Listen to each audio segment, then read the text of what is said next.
പാലക്കാട് ചെറുപ്പുളശ്ശേരിയിൽ മകൻ അച്ഛനെ വെട്ടിക്കൊന്നു. മദ്യപിച്ചെത്തിയ മകൻ സുഭാഷും അച്ഛനും തമ്മിൽ നടന്ന വാക്കേറ്റമാണ് കൊലപാതകത്തിൽ കലാശിച്ചത്. കൊലപാതകത്തിന് ശേഷം സുഭാഷ് ഒളിവിൽ പോയി. വിവരങ്ങളുമായി അരുൺ ആലത്തൂർ ചേരുന്നു. അരുൺ, എന്തൊക്കെയാണ് വിശദാംശങ്ങൾ?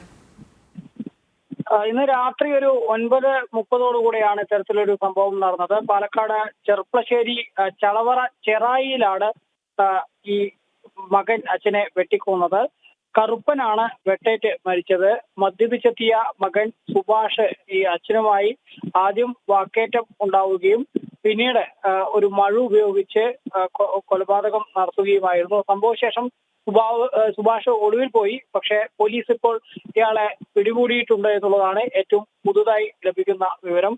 ഏതായാലും വലിയ ഒരു നാടിനെ തന്നെ നടക്കുന്ന സംഭവമായി മാറിയിരിക്കുകയാണ്. ഇങ്ങനെ മദ്യപിച്ചെത്തിയ മകൻ ബഹളമുണ്ടാക്കുകയും തുടർന്ന് അച്ഛനെ ഇങ്ങനെ മഴ ഉപയോഗിച്ച് വെട്ടി കൊലപ്പെടുത്തുകയും ചെയ്തിരിക്കുന്ന സംഭവം.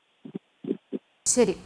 പാലക്കാട് ചെറുപ്പളശ്ശേരിയിൽ മകൻ അച്ഛനെ വെട്ടിക്കൊന്നു. മദ്യപിച്ചെത്തിയ മകൻ സുഭാഷും അച്ഛനും തമ്മിൽ നടന്ന വാക്കേറ്റമാണ് കൊലപാതകത്തിൽ കലാശിച്ചത്. കൊലപാതകത്തിന് ശേഷം സുഭാഷ് ഒളിവിൽ പോയി. വിവരങ്ങൾ നൽകുകയായിരുന്നു അരുൺ ആലത്തൂർ.